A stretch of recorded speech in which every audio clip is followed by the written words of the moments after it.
ছোট ছোট শিশু কিশোরদের অবস্থা তো আমরা একেবারেই শেষ করি। ডাক্তার যতই বলুক ওদের হাতে দিও না। এই ইচ্ছায় এখন আমাদের এই মূল ইচ্ছাকে ঢেকে ফেলেছে। বাড়ি চাই, গাড়ি চাই, বড় পথ চাই, হ্যাঁ, এইগুলি।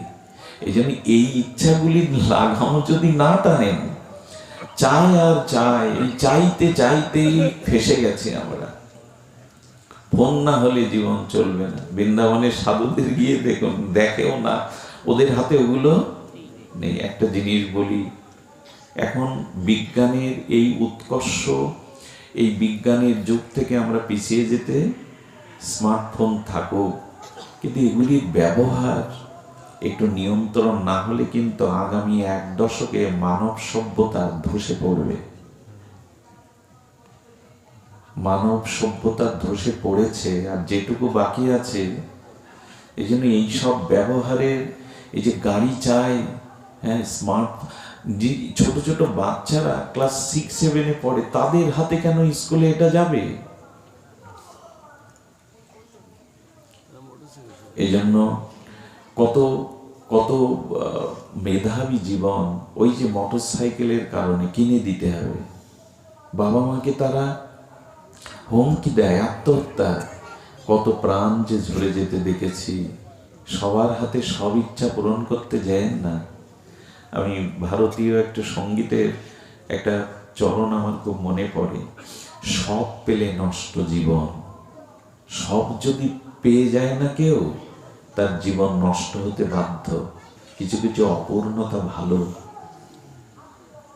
কিছু কিছু অপূর্ণতা ভালো। এই জন্য নিবেদন করব যে এই নৈমিত্তিক যে ইচ্ছাগুলো বিজ্ঞাপনের দ্বারা আমাদের জীবনে আসছে, আশ্চর্য হতে হয়। সব ঘরে বাচ্চাদের এখন ওষুধ। আপনাদের শিশুকালগুলো মা জোর করে তিতো খাওয়াতো, 14 শাক তিতো। এখন এখানে ফাস্টফুডটাই সকালে দেয়া হয়। স্কুলে যাবে, টিফিনে আর কি দেবে, দাও ওটা দাও। খাদ্যের বিজ্ঞাপন, ওই যে বলছে বিজ্ঞাপন থেকে যে ইচ্ছাগুলো যাবে, উপায়ও নেই এখন। জানি না কোন দিকে যাচ্ছে আমরা, এর শেষ কোথায়। তবে যে ভালোর পথে যাচ্ছে না সমাজ, আমাদের পারিবারিক অবস্থা, ব্যক্তি অবস্থা যে ভালোর দিকে যাচ্ছে না, এটা বলা যায়, এটা বলা যায়। এই ইচ্ছা মানুষের কি ক্ষতি করে একটা জিনিস শুনুন। এক ভদ্রলোক তার পরিবারকে সময় দিতে পারত না, এত ব্যবসা বাণিজ্য শিল্পপতি। তো তার শিশু বাবাকে চাইতো, কিন্তু সবসময় পেত না। একটা শূন্যতা, বাবা যখনই আসতো উচ্ছ্বাস, বাবা বাবা বলে। হঠাৎ করে বাবা একদিন দামি একটা বিদেশি কার কিনে এনেছে। বাচ্চাটা মানে একেবারে বাচ্চা নয়, বোধ হয়েছে, ক্লাস 3-তে পড়ে। বাবাকে দেখে, নূতন গাড়ির মধ্যে বাবাকে দেখে ও পরমানন্দে, আনন্দে নাচতে নাচতে বাবা বাবা বাবা বলতে, গাড়ি গাড়ি বলতে বলতে এগিয়ে গেছে। বাবা গাড়ি থেকে নেমে গাড়িটা দেখাচ্ছে, এত দামি, এত সুন্দর।